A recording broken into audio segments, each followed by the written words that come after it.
આજે 26 નવેમ્બર એટલે બંધારણ દિવસ છે ત્યારે આજે આપણે બધાએ સૌ આ મીટિંગમાં શપથ લીધા કે ભાઈ આપણે આપણું ગામ બચાવવાનું છે, આપણે તાલુકો બચાવવાનો છે, આપણું રાજ્ય બચાવવાનું છે, આપણો દેશ બચાવવાનો છે। ત્યારે સર્વ ભાઈઓને અને સર્વ ગામના લોકો અહીંયા ઉપસ્થિત નથી એ લોકોને પણ ગામડે ગામડે સાંભળે અને દેશ લેવલે સાંભળે બધા, એટલા માટે એમના આજે ભારત દેશમાં જે બંધારણ અમલમાં આવ્યું એ બંધારણમાં આપણા જે હક ને અધિકાર વિશે જે લખવામાં આવ્યું, આઝાદી પહેલા પણ જે આદિવાસી વિસ્તાર હતો એ સ્વતંત્ર વિસ્તાર હતો, પણ દેશ આઝાદ થયા પછી જ્યારે બંધારણમાં આદિવાસીઓ માટે અલગ અનુસૂચિ 5 અને અનુસૂચિ 6 એમ 2 કાયદા બનાવવામાં આવ્યા। આજે આપણા આદિવાસી મસીહા છોટુભાઈ વસાવા સાહેબે આપણને બધાને માર્ગદર્શન આપ્યું છે કે અનુસૂચિ 5 એટલે સરકી જમીનમાં રહેતા આદિવાસી લોકો અને અનુસૂચિ 6 એટલે પહાડી એરિયા હોય એ પહાડમાં રહેતા આદિવાસીઓ। આ અનુસૂચિ 5 અને અનુસૂચિ 6 માં ફરક છે। પહાડમાં રહેતો આદિવાસી ને એટલી બધી સત્તા છે કે ડુંગર પર એક મકાન હોય તોય પણ એને રોડ, રસ્તા, વીજળી, શિક્ષણથી વંચિત રાખવામાં નહીં આવે। એના માટે આ દેશમાં બજેટની બી જોગવાઈ છે ને અનુસૂચિ 5 વિસ્તારમાં રહેતો આદિવાસી એને પણ એટલી સત્તા છે, પણ આજે આ સરકારો જાણી જોઈને એને પાવર આપવામાં આવતી નથી, એનો વિકાસ કરવા માંગતી નથી। આજે જ્યારે વિકાસની વાતો કરે છે ત્યારે તમને કહેવા માંગીએ કે આજે આપણને જે માર્ગદર્શન છે બધું એ આપણા છોટુ સાહેબ દ્વારા જ છે। આજે એ ના હોત તો આ ગામનો, આ રાજ્યનો, આ દેશનો નાગરિક સંવિધાન શું છે એ જાણી શકત નહીં। આજે આપણે જે કંઈ કાર્યકરો બેઠા અહીંયા ને જે કંઈ સાંભળશે લોકો એ પણ આજે એમના માર્ગદર્શનથી આજે દેશમાં પણ તમે જુઓ 15મી ઓગસ્ટ હોય કે 26મી જાન્યુઆરી હોય, બંધારણ ને એક રથમાં લઈને જવામાં આવે છે દિલ્હીમાં, તો એ બદોલત પણ આ છોટુભાઈ વસાવા સાહેબની છે। બાકી આ લોકો આજ દિન સુધી કોઈ દિવસ બંધારણને ઉજાગર કરતા નતા ને। આજે તમે જોયું હશે 26મી જાન્યુઆરી ને 15મી ઓગસ્ટમાં કેમ કે આ દેશના અને ગામના છેવાડા સુધીના જે ગરીબ લોકો છે એના સુધી આ માર્ગદર્શન નહીં પહોંચે એ પૂરેપૂરી કાળજી આ સરકારો લઈ રહી છે।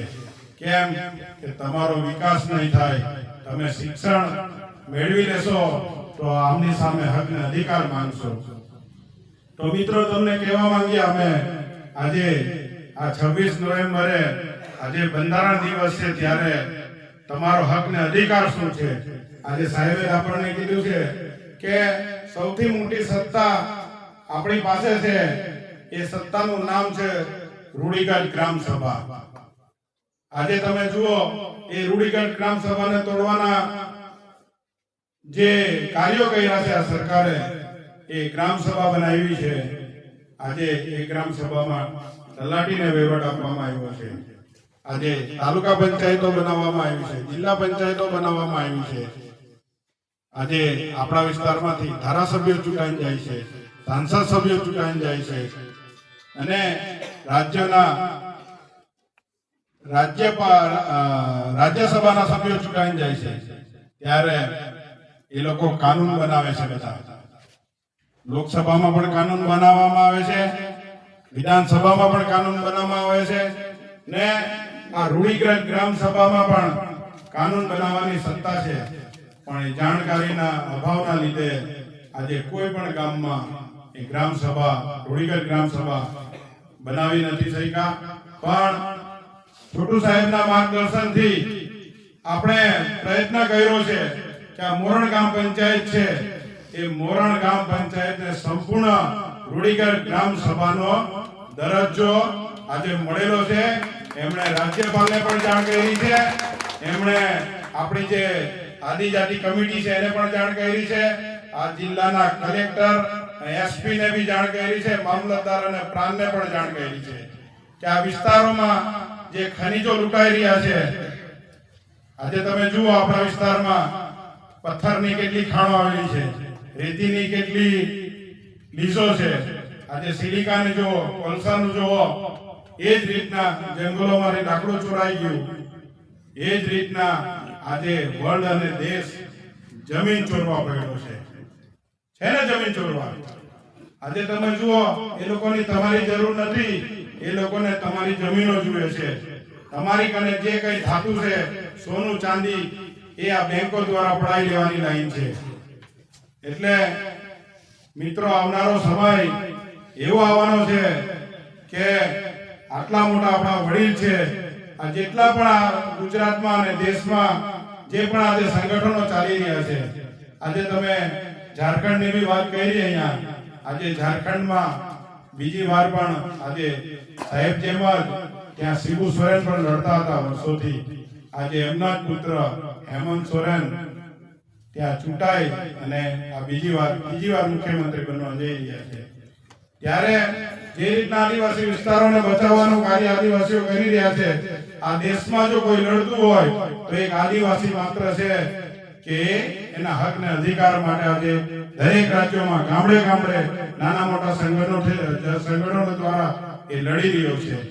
ત્યારે આજે આપણે 26 નવેમ્બરે જ્યારે આપણે અહીંયા આદિવાસી સંવિધાન સેના દ્વારા ભેગા થઈ અને જ્યારે આપણે અહીંયા શપથ લીધા છે, ત્યારે તમને બધાને કહેવા માંગીએ છીએ કે તમારા અધિકારો ઘણા છે, જાણો એને.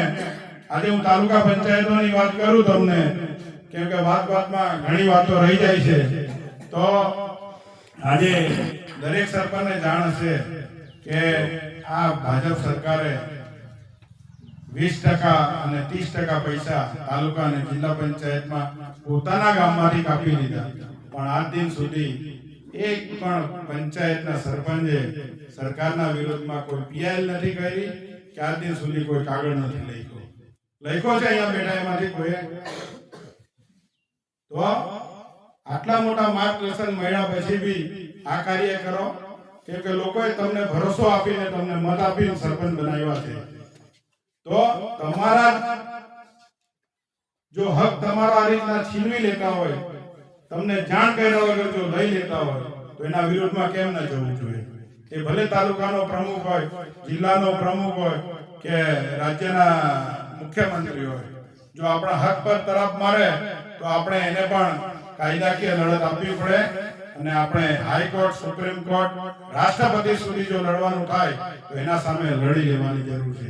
આ ગણપત કાકાએ કીધું કે આદિવાસીઓના નામે આજે સુગરો જુઓ તમે, સબસિડી મળીને આજે જેટલી પણ ટ્રાઇબલમાં સુગર ફેક્ટરી છે એ બધી સુગર ફેક્ટરીઓ આપણા ટ્રાઇબલના બજેટમાંથી આવેલી છે. આજે એનો વહીવટ કોણ કરે છે? બીજા લોકો કરે છે. સહકારી ક્ષેત્રમાં જો બેંક હોય, દૂધ ડેરી હોય કે એપીએમસી સંઘ હોય, મોટા મોટા જે સહકારી સંસ્થાઓ છે, આજે એનો કબજો બીજા લોકો કરે છે. આજે એનો વહીવટ આપણા દેશના ગૃહપ્રધાન જાતે હેન્ડલ કરી રહ્યા છે, કેમ કે સૌથી વધારે મલાઈ સહકારી ક્ષેત્રમાં છે ને.